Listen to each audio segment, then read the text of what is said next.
as we've been saying, the US and Russia, they're talking again after several years of silence. Can you tell us, are these talks about more than simply resolving the conflict in Ukraine? Is it more about the US and Russia essentially positioning themselves as, these two global power brokers? I think the larger picture that emerges here is that this is about the normalization of relations between the United States and Russia. But of course, all of that hinges on ending the war in Ukraine. So what is at stake here for the US and why the US seems so determined to push for negotiations when the conflict in Ukraine is still raging? Does that relate to what you just said? Essentially, it's about money and normalizing relations. Yeah, I think what we've also seen here with the Munich Security Conference is a transformation, frankly, of the European security landscape.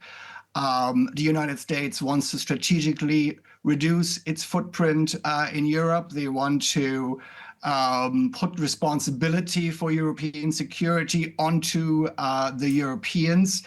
And all of that, of course, has caught the Europeans quite on the wrong footing. We are seeing quite panicked diplomatic reactions here. And I think the larger picture here emerges is that we are moving into a world of great power diplomacy, less shared values and alliances and partnerships, how US foreign policy has normally been conducted. Mm-hmm. If we could go back, though, to the talks about the conflict in Ukraine, Ukraine's President Zelensky has been very clear. He said he will never accept any decisions between the US and Russia without Ukraine's participation in talks. So can these talks be taken seriously as peace talks without Ukraine at the table?